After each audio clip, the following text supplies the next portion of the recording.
नमस्कार दोस्तों, मैं आशीष पांडे ट्यूटोरियल्स में आपका स्वागत करता हूं। प्यारे मित्रों, फिर से शुरू करते हैं। केमिस्ट्री का क्वेश्चन नंबर 20 तक करा दिया था। क्वेश्चन नंबर 20 तक कराया था आपको केमिस्ट्री। बेहतरीन क्वेश्चन ला रहा हूं। क्वेश्चन नंबर 20 तक हो गया था। आज 20 क्वेश्चन नंबर के आगे हम सबको प्रैक्टिस को लेकर के चलनी है। आप सब मेरे प्यारे भाइयों, लिंक को पहले तो शेयर कर दीजिए जल्दी से, ताकि अधिक से अधिक बच्चे जुड़ जाएं। लिंक को शेयर कर दीजिए और जितने बच्चे देख रहे हैं सब लोग एक बार लाइक कर दिया करो। जब आपको अच्छा लगे तो बेटा आप सब लाइक कर दिया करिए मेरे भाई। सब लोग शेयर भी कर दिया करिए, थम्स अप वगैरह दे दिया करिए, ताकि हमारा भी उत्साह बढ़ता रहे और हम और भी वीडियोज आपके लिए अच्छी अच्छी बनाते रहें। जब आप हमें लाइक करते हो, शेयर करते हो, अधिक से अधिक लोग जुड़ते हैं तो मेरा उत्साह बढ़ता है कि मैं और अच्छी अच्छी वीडियो बनाऊँ। और रात में उठ के वीडियो बनाते हैं, दिन में वीडियो बनाते हैं, जब भी टाइम मिलता है वीडियो बना देते हैं आपके लिए। ठीक है, तो आप सब इस पे लगे रहिए और हम लोग अपनी कहानी को शुरू करते हैं। चलिए बच्चों, तो क्वेश्चन नंबर 21। जो लोग पिछले प्रैक्टिस सेट को नहीं पढ़े हैं वो लोग पहले पिछला देखें, फिर ये वाला अपलोड कर दूंगा, इसे भी देखेंगे। ठीक है, चलिए क्वेश्चन नंबर आपका जो ये क्वेश्चन है, क्वेश्चन नंबर 21, ये क्या कहता है आइए सब लोग पढ़ा जाए। कह रहा है कि जब जल स्वयं रासायनिक रूप से किसी तत्व या खनिज के साथ मिलता है तो उसे क्या कहते हैं। जब जल स्वयं किसी के साथ मिल जाए, अगर इसी का अंग्रेजी नाम होता तो आप लोग तुरंत जान जाते, लेकिन अंग्रेजी है नहीं। तो जल स्वयं जब रासायनिक रूप से, जल स्वयं जब रासायनिक रूप से किसी तत्व या खनिज के साथ मिलता है तो उसे क्या कहेंगे। तो उसे हम लोग जल योजन कहते हैं। क्या कहते हैं? जल योजन, या इसी को उदयन कहा जाता है। इंग्लिश में इसे हाइड्रेशन कहते हैं, हाइड्रेशन। ठीक है, इंग्लिश में इसे हाइड्रेशन कहते हैं। और यही गर्मी में जब पानी आप कम पीते हो तो ये डिहाइड्रेशन हो जाता है। क्या हो जाता है? डिहाइड्रेशन हो जाता है। पानी की कमी तब जाते हैं आप अस्पताल में या डॉक्टर के यहाँ जाते हैं तो वो तुरंत आपको लेटा करके बोतल लगा देता है, 3-4 बोतल चढ़ाता है, उसके बाद कहता है जाओ अब यही पानी वानी पिया करो, फिर आप सही हो जाते हो। ठीक है, तो पानी वानी गर्मी चल रही पिया करिए ठीक से। क्वेश्चन नंबर 22 देखिए, क्वेश्चन नंबर 22 क्या है? न्यूट्रॉन की खोज किसने की थी? बहुत सरल है, ये तो हम लोग बचपन से ही सीख जाते हैं। आपको एक सूत्र बता देता हूं, जानते भी होंगे आप लोग। ईटा पर नाचे, ईटा पर नाचे, ये बचपन में ही गुरुजी हम सबको सिखाए थे। ईटा पर नाचे, तो ई मतलब इलेक्ट्रॉन और टा मतलब टामसन। तो इलेक्ट्रॉन की खोज किसने की थी? टामसन ने की थी। इलेक्ट्रॉन की खोज किसने की थी? टामसन ने की थी। अब पूरा नहीं है कि मैं यहाँ पर लिख पाऊँ। प्रोटॉन की खोज किसने की थी? तो यहाँ पर आप कहेंगे र मतलब रदरफोर्ड ने की थी। प्रोटॉन की खोज किसने की थी? रदरफोर्ड। ना चय, तो ना मतलब न्यूट्रॉन, ना मतलब न्यूट्रॉन, चय मतलब चैडविक, चय मतलब चैडविक। तो विकल्प कौन सही हो गया? बी वाला। ठीक है, ईटा पर नाचे से आप याद कर लीजिए, इलेक्ट्रॉन प्रोटॉन और न्यूट्रॉन तीनों पर थॉमसन, रदरफोर्ड और चैडविक। ठीक, चलिए अगले क्वेश्चन की तरफ बढ़ते हैं। Question number 23। 23 में क्या कह रहा है भैया? देखिए, इलेक्ट्रॉन त्यागने की प्रवृत्ति कहलाती है। अब देखिए भैया, अगर कोई इलेक्ट्रॉन त्यागता है, इलेक्ट्रॉन कोई त्यागता है तो इसकी प्रवृत्ति को हम लोग ऑक्सीकरण कहते हैं। क्या कहते हैं? ऑक्सीकरण कहते हैं। और जब इलेक्ट्रॉन को जो ग्रहण करता है उसे हम लोग अपचयन कहते हैं। ठीक है, इसे आप लोग याद रखिएगा। ठीक, चलिए आगे क्वेश्चन नंबर 24। क्वेश्चन नंबर 24 थोड़ा बड़ा क्वेश्चन है, समझिएगा। फास्फोरस जब कास्टिक सोडा से क्रिया करता है तो उत्पाद PbPH3 तथा Na2PO2 देता है। यदि अभिक्रिया, यह अभिक्रिया का उदाहरण है। देखिए बहुत अच्छा क्वेश्चन है, लेकिन मैं आपको मजबूर हूं कि मैं आपको पूरा रिएक्शन करके दिखा नहीं सकता। याद रखिए, इसमें जो अभिक्रिया होगी वो ऑक्सीकरण और अपचयन दोनों अभिक्रिया हो गई। ऑक्सीकरण और अपचयन दोनों अभिक्रिया हो गई, क्योंकि जो पी होगा वो अपने इलेक्ट्रॉन को जब देगा तो इसके इलेक्ट्रॉनों को त्यागेगा, और एक और होगा जो PO2 है, उसमें क्या होंगे? इलेक्ट्रॉन ग्रहण किए जाएंगे। तो ऑक्सीकरण भी होगा और अपचयन भी होगा। तो आपका विकल्प सही होगा 24 का सी। 25 25 नंबर क्वेश्चन। देखिए आप लोग अच्छे से अगर उत्साह बढ़ाते रहेंगे तो 25, आज मैं 40 क्वेश्चन तक कराने की सोचा हूं, लेकिन अगर आप सब अच्छे से करते रहेंगे, मन लगा के होता रहेगा, तो मैं और भी ज्यादा आपके साथ करता रहूंगा, 40 क्वेश्चन से आगे भी करा सकता हूं। ठीक है, चलिए क्वेश्चन नंबर 25 कराए। कार्बन का वह अपर रूप जो विद्युत व ऊष्मा का सुचालक है तथा उत्तम लुब्रिकेंट है। अभी हमने कुछ देर पहले बात किया था पिछली वाली वीडियो में कि कार्बन के दो अपर रूप हैं, कार्बन के दो अपर रूप हैं। कौन कौन? एक तो है ग्रेफाइट, एक तो है ग्रेफाइट, और दूसरा हम लोगों ने कहा था हीरा है, दूसरा है हीरा। पूर्ण आंतरिक परावर्तन होता है हीरे में, याद रखिएगा, प्रश्न इससे भी बनते हैं कि हीरा में क्या होता है, तो पूर्ण आंतरिक परावर्तन है। ग्रेफाइट एक ऐसी चीज जो बताया था आपको पेंसिल में लगा होता है, ये ऐसा चीज होता है जो विद्युत और ऊष्मा का सुचालक भी होने के साथ साथ ये लुब्रिकेंट, आपको बताया था स्नेहक के रूप में भारी मशीनों में क्या प्रयोग किया जाता है, तो आपने बताया था कि सर वो क्या होता है, ग्रेफाइट होता है। तो ग्रेफाइट क्या होता है, यह एक ऐसा कार्बन का अपर रूप है जो विद्युत का सुचालक तो होता ही होता है, ऊष्मा का सुचालक तो होता ही होता है, साथ ही साथ क्या है, एक अच्छा लुब्रिकेंट भी है, एक अच्छा लुब्रिकेंट भी है। ठीक है, चलिए अगले क्वेश्चन की तरफ बढ़ते हैं। क्वेश्चन नंबर 26, कौन सी धातु ठंडे पानी से प्रतिक्रिया नहीं करता है लेकिन गर्म करने पर वाष्प से प्रतिक्रिया करता है? ऐसी कौन सी धातु है जो ठंडे पानी से प्रतिक्रिया नहीं करती है लेकिन गर्म करने पर वाष्प के साथ क्रिया कर जाती है? ऐसी धातु कौन सी है, आप मुझे जल्दी से बताइए। क्या बता सकते हैं आप सब? तो उसे कहते हैं एल्यूमिनियम। क्या कहते हैं? एल्यूमिनियम, उसे एल्यूमिनियम कहते हैं। समझ में आ रहा है? एल्यूमिनियम जो होता है वो ठंडे पानी से प्रतिक्रिया नहीं करता। काहे नहीं करता? क्योंकि उसकी सतह पर एल्यूमिनियम ऑक्साइड की पतली लेयर जम जाती है। एल्यूमिनियम ऑक्साइड की पतली लेयर जम जाती है, पतली लेयर ऐसे ऐसे जम जाती है, लेकिन जैसे गर्म किया जाता है तो लेयर हट जाती है और वो वाष्प के साथ क्या कर लेती है, क्रिया कर लेती है। ठीक है, क्वेश्चन नंबर 27, क्वेश्चन नंबर 27 क्या है, कौन सी गैस चूना पानी को दूधिया बनाता है?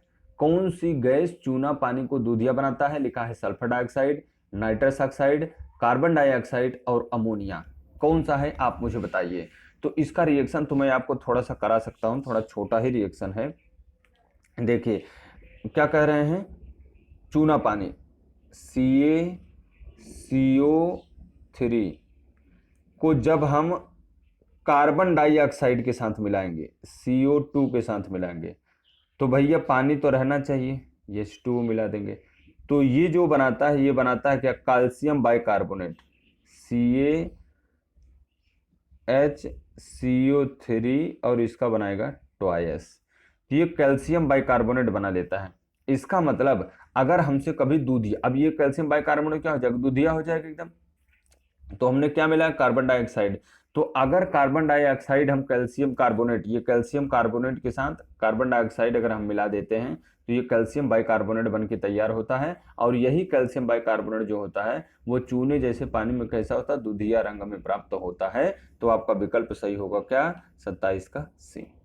ठीक, आगे चलते हैं। Question number 28, question number 28 lower PCS का क्वेश्चन है। लिखा है निम्नलिखित में किसका प्रयोग एंटी फ्रीज के रूप में किया जाता है?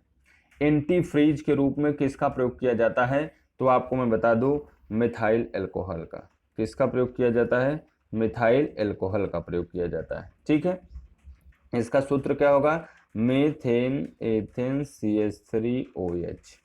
ठीक, OH ग्रुप जो होता है वो अल्कोहलिक होता है। ठीक, इसे एंटी फ्रीज के रूप में प्रयोग करते हैं हम लोग। ठीक, चलिए क्वेश्चन नंबर 29, क्वेश्चन नंबर 29 क्या है, बहुत बार ये प्रश्न पूछा भाई, हमने बहुत सारी परीक्षाओं को देखा है, तो बहुत सारी परीक्षाओं में प्रश्न ये पूछता है पीतल किसका मिश्रण है। और आपको एकदम याद हो जाना चाहिए मेरे भैया कि पीतल जो है वो जस्ता और तांबा का मिश्रण है। जस्ता और तांबा का मिश्रण है कौन, पीतल। ठीक है, जस्ता और तांबा का मिश्रण है पीतल। एक और आपको बताते चलो, इसी में एक प्रश्न और बहुत तेज पूछता है, स्टेनलेस स्टील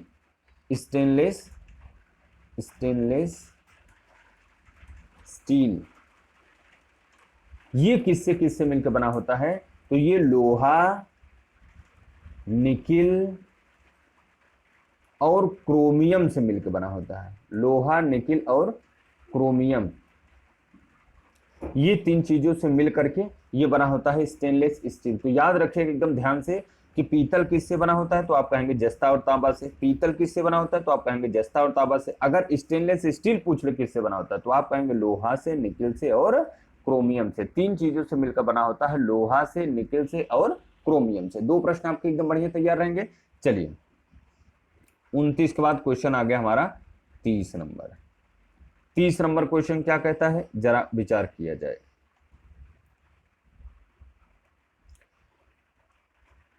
तीस नंबर क्वेश्चन कह रहा है किस गैस का गंध सड़े हुए अंडे के जैसा होता है? किस गैस का गंध सड़े हुए अंडे की तरह होता है? बताइए भैया, जल्दी से बताइए। तो इसमें ये हमारी गैस है hydrogen sulphide. Hydrogen sulphide gas का जो गंध होता है वो भैया सड़े अंडे की तरह इसका आता है। कैसा होता है? सड़े अंडे की तरह इसका गंध आता है। ठीक है भैया। अब देखिए हाइड्रोजन सल्फाइड क्या होता है, पहले थोड़ा सा सूत्र लिख दो। हाइड्रोजन सल्फाइड का सूत्र होता है H2S। क्या होता है? H2S। हाइड्रोजन सल्फाइड का सूत्र होता है H2S। H2S जो होता है इसकी अगर आप गंध देखेंगे तो सड़े अंडे की तरह आती है, और यह अकार्बनिक गैस विषैली और बहुत ज्वलनशील भी होती है। ये बहुत विषैली होता है भाई, सड़े अंडे की तरह बदबू आएगी तो आप कितने देर रहेंगे, मर जाएंगे लोग। तो बहुत ही विषैली होती है और ये ज्वलनशील भी होती है। इसका रिएक्शन थोड़ा सा हम आप सबको दिखा दें क्या?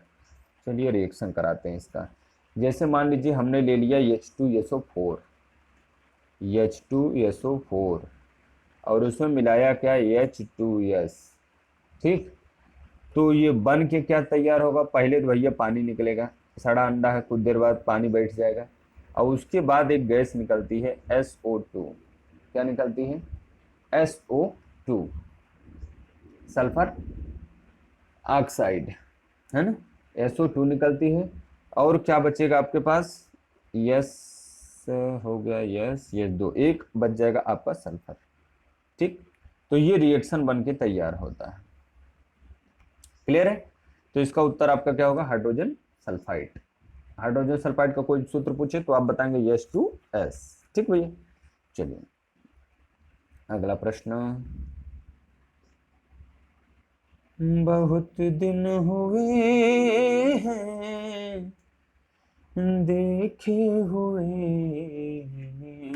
चलिए भैया 31 नंबर क्वेश्चन है, किस तत्व की परमाणु संख्या 31 होती है? अरे वाह यार वाह, क्या बात करें। तो अब इसका मतलब पता चलता है कि आप सबको परमाणु क्रमांक वाले तत्वों को, एलिमेंट को भी याद करना पड़ेगा। ये होता है गैलियम। गैलियम क्या होता है? गैलियम।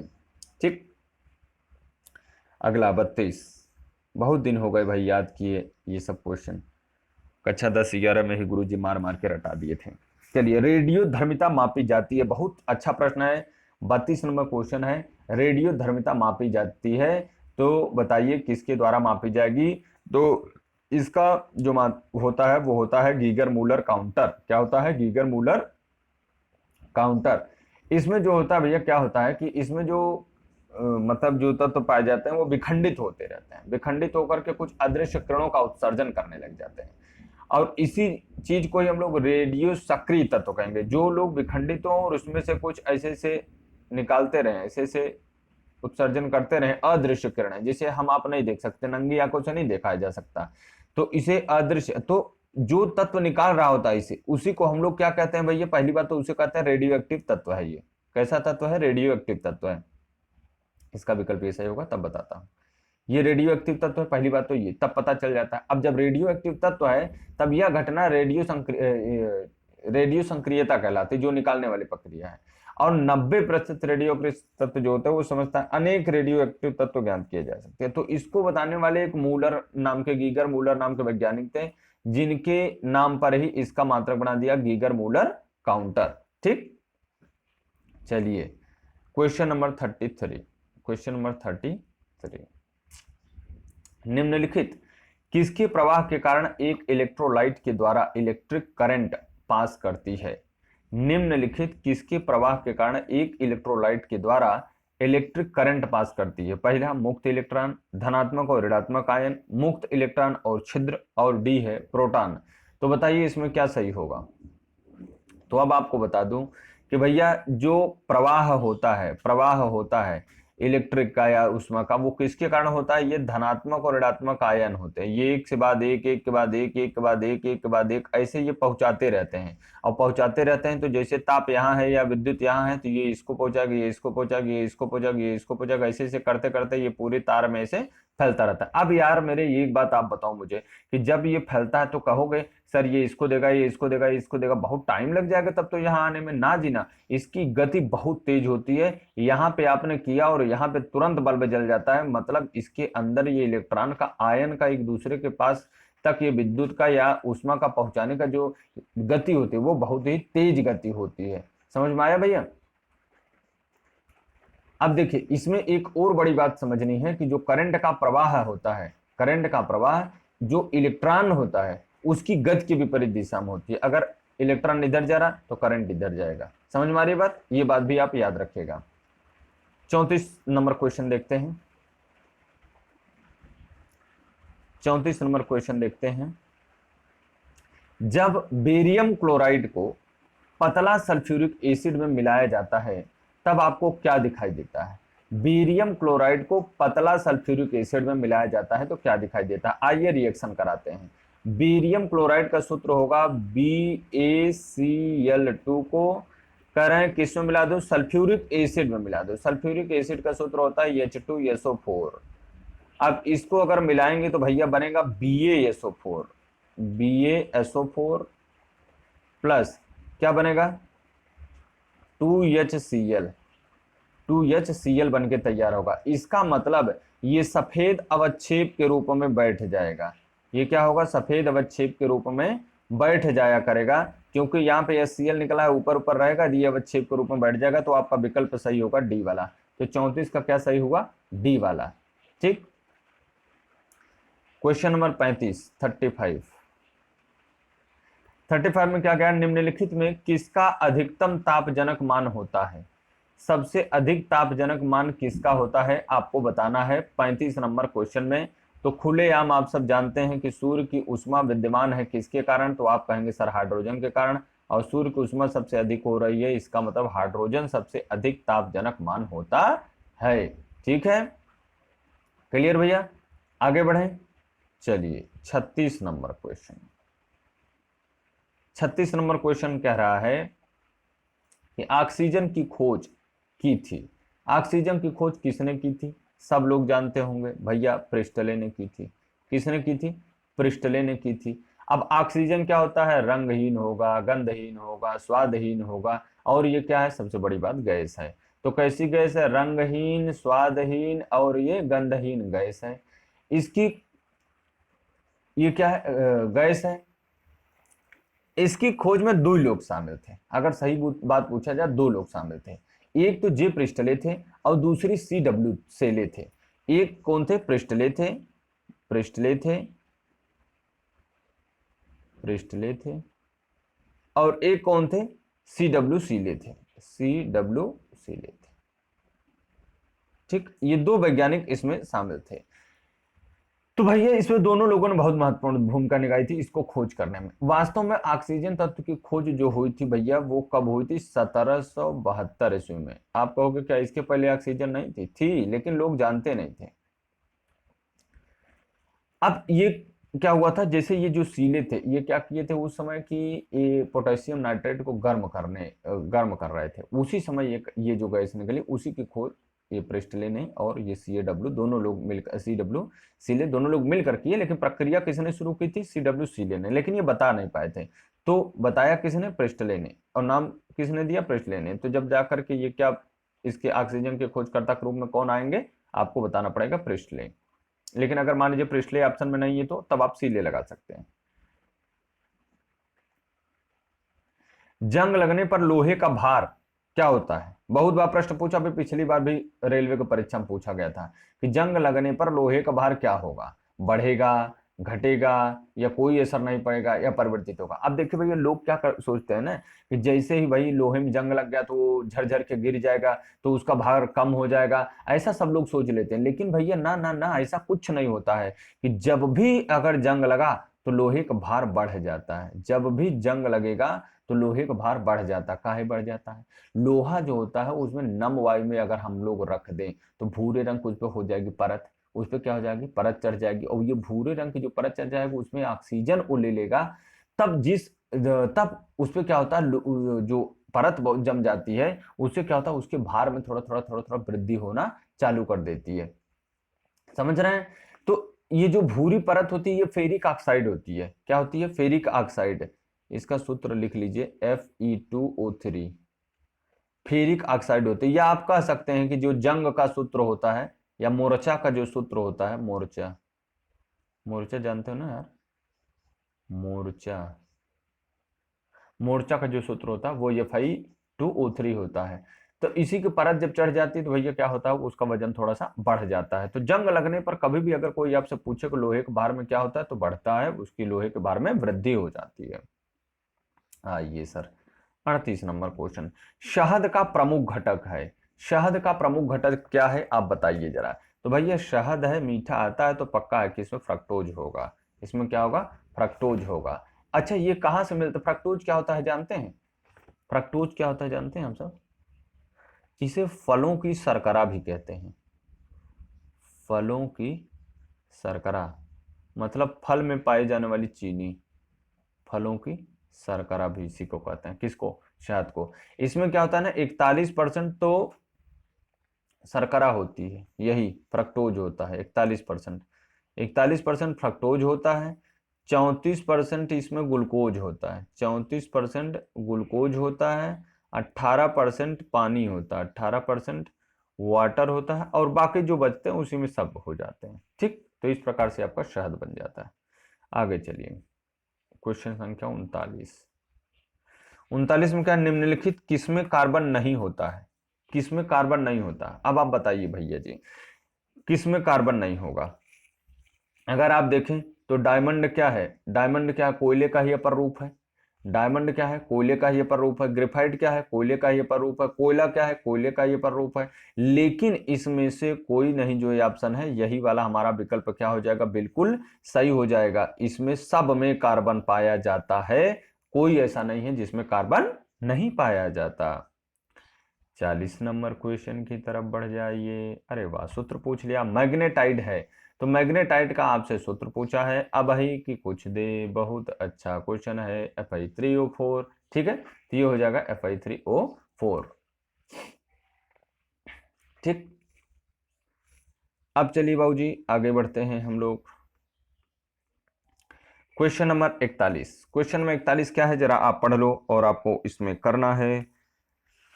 एक आध क्वेश्चन ऐसे बीच बीच में मैं छोड़ दिया करो क्या मेरे प्यारे भाइयों, जिसे आपको ही करना रहे मैं न बताऊं। बोलिए।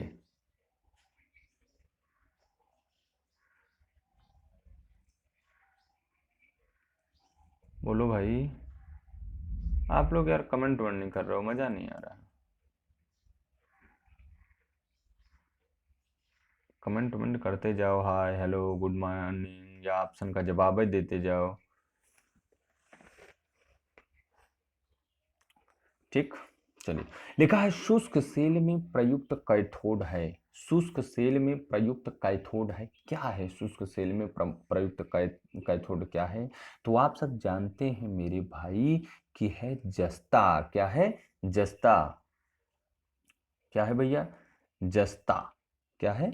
जस्ता। ठीक, तो शुष्क सेल में अगर अगर कैथोड आपसे पूछेगा तो आप लोग ये बताइएगा, शुष्क सेल में जो प्रयुक्त होने वाला जस्ता होता है वो कैथोड, कैथोड का तथा कार्बन एनोड का कार्य करता है। कैथोड का काम करता है और कार्बन एनोड का कार्य करता है। जस्ता से बना हुआ जो ये पात्र होता है क्या कहते हैं इसको, NH4Cl, या आप कह सकते हैं जिंक क्लोराइड ZnCl का पेस्ट भरकर एक मध्य भाग में कार्बन की छड़ को डाल दिया जाता है, जो एनोड मतलब धनात्मक वाला काम करना चालू कर देता है। ठीक,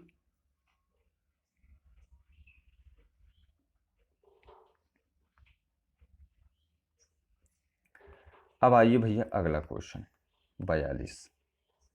40 कराना था, मैं 45 करा देता हूँ, ठीक है, मैं 45 करा दे रहा हूँ। 42 नंबर क्वेश्चन देखिए जरा, मस्त क्वेश्चन आया है। जल में हाइड्रोजन तथा ऑक्सीजन का अनुपात भार के अनुसार है, बताइए जल्दी।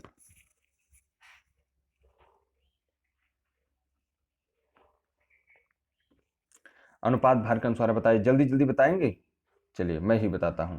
अब देखिए जल में हाइड्रोजन और ऑक्सीजन, देखिए ये होता है हाइड्रोजन और ऑक्सीजन। अरे यार जल्दी से बढ़िया नहीं चल पा रहा। H2O ना, यही होता है। अब दो अणु, इसका क्या है हाइड्रोजन, तो 1 × 2 हो गया, हाइड्रोजन हो गया। ऑक्सीजन क्या है, ऑक्सीजन परमाणु क्रमांक होता है 16, तो ये कितने ऑक्सीजन हो जाएंगे, 1, तो 1 × 16, तो ये क्या बना 2 अनुपाते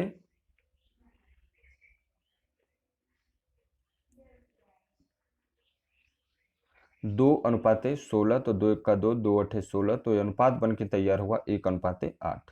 ये बन के तैयार हुआ 1 × 8, तो आपका विकल्प सही होगा टी वाला, ठीक है। अगला question, question number 43। Stainless steel किन अवयवों का मिश्रण होता है। पहले वीडियो में ही आपको बता दिया था, दो चीजें बताया था कि एक तो आपको बताया था कि क्या पीतल किसका मिश्रण होता है, तो आप लोगों ने बड़े प्यार से कहा था सर पीतल, जस्ता और तांबा का मिश्रण होता है।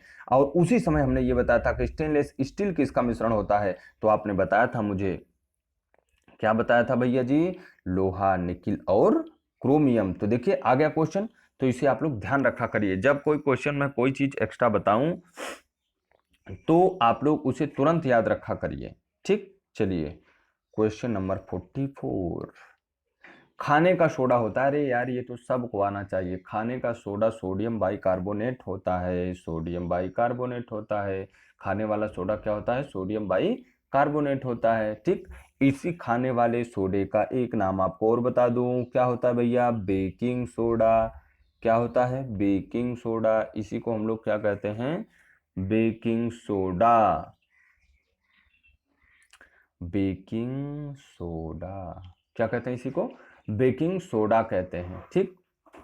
और इसी बेकिंग सोडा का ही रासायनिक नाम है सोडियम बाइकार्बोनेट। तो आपसे दो प्रकार से प्रश्न पूछ सकता है, एक तो पूछ सकता है कि आप मुझे बता दीजिए खाने वाले सोडा का रासायनिक नाम बता दीजिए, तो आप बता देंगे सोडियम बाइकार्बोनेट, या बेकिंग सोडा का पूछ लेगा तो आप बता देंगे सोडियम बाइकार्बोनेट, ठीक। अब सोडियम बाइकार्बोनेट का प्रयोग कहाँ कहाँ करते हैं भैया, पहली बात तो इसकी औषधि के रूप में, जैसे मान लीजिए पेट में कभी एसिडिटी वगैरह बन जाती है ना, तो आप इसे थोड़ा सा खा लेंगे, एकदम मस्त हो जाएंगे, आपकी एसिडिटी दूर हो जाएगी, मतलब अम्लता आपकी दूर हो जाएगी। और बेकिंग पाउडर बनाने में भैया क्या कहते हैं, बेकिंग पाउडर बनाने में तो किया ही जाता है, अग्निशामक यंत्रों में भी इसका प्रयोग किया जाता है, समझ में आया। चलिए 45 नंबर क्वेश्चन, आज का आखिरी क्वेश्चन है ये 45 नंबर, उसके बाद आपके आगे क्वेश्चन और कराऊंगा। अल्फ्रेड नोबेल ने किसका आविष्कार किया था, अरे बहुत सरल पुरस्कार, अल्फ्रेड नोबेल जानते हैं, इन्हीं के नाम पर आपको नोबेल पुरस्कार दिया जाता है, अल्फ्रेड नोबेल के नाम पे। तो अल्फ्रेड नोबेल जो थे ये भैया बहुत खतरनाक आदमी थे, ये इनको डायनामाइट का खोज ये कर डाले थे। आज जो देखते हो आतंकवादी डायनामाइट RDX ले लेकर टहल रहे हैं, तो डायनामाइट की खोज किसने की थी, अल्फ्रेड नोबेल ने की थी। अल्फ्रेड नोबेल जो थे इन्होंने इसका आविष्कार कब किया था, कभी कभी पूछ सकता है, तो 1863 ईस्वी में किया था, 1863 ईस्वी में किया था। अल्फ्रेड नोबेल ने इसका आविष्कार कब किया था, 1863 ईस्वी में किया था, 1863 ईस्वी में किया था। अच्छा डायनामाइट का इसमें क्या, डायनामाइट के जब निर्माण में जो हुआ था उसमें नाइट्रोग्लिसरीन का प्रयोग किया गया था। आधुनिक डायनामाइट जो होते हैं वो नाइट्रोग्लिसरीन की जगह सोडियम नाइट्रेट का प्रयोग कर देते हैं, याद रखिएगा, ये भी प्रयोग पूछा जा सकता है। जब शुरू में बना था तो उसमें नाइट्रोग्लिसरीन का प्रयोग किया गया था, लेकिन आज जो डायनामाइट बनाते हैं उसमें नाइट्रोग्लिसरीन की जगह क्या रख देते हैं वो लोग, सोडियम नाइट्रेट लगा देते हैं, समझ में आई बात। तो चलिए मेरे भैया आज का क्वेश्चन यहीं पर समाप्त करते हैं, आज की प्रैक्टिस सेट यहीं पे ख़त्म करते हैं, मिलेंगे आपसे अगले प्रैक्टिस पेपर में। तब तक आप मेरी वीडियो को देखते रहें, पढ़ते रहें और इस कोरोना लॉकडाउन का फ़ायदा उठाते रहें, लेकिन 3 काम आपको करना है, बच्चों के भी हित में, मेरे लिए भी थोड़ा सा करेंगे तो ज़्यादा अच्छा है, क्योंकि आप मेरे भाई हैं, मेरे दोस्त हैं। तो लाइक करिए, शेयर कर दिया करिए, और अगर नए नए हैं, देख रहे हैं, तो आप मेरे चैनल को क्या कर दीजिए, सब्सक्राइब करके भैया घंटा जरूर बजा दीजिएगा, सब्सक्राइब करके घंटा जरूर बजा दीजिएगा ताकि आपको नोटिफिकेशन मिल जाया करे और आप भी इस वीडियो को देखा करें। ठीक है, तो मेरे दोस्त आज की प्रैक्टिस सेट हम यहीं तक खत्म करेंगे। आपसे फिर मिलेंगे अगली प्रैक्टिस सेट केमिस्ट्री के अगले प्रैक्टिस सेट में क्वेश्चन नंबर 46 की आगे से। ठीक है, चलिए प्यारे मित्रों, लेते हैं आपसे विदा। आपने हमारी वीडियो को देखा उसके लिए आप सबको बहुत बहुत धन्यवाद, और ऐसे ही आप सब देखते रहिए ताकि हमको भी अच्छा लगे और आप भी हमारे साथ अधिक से अधिक जुड़े रहिए। Thank you. ठीक है भैया, चलिए।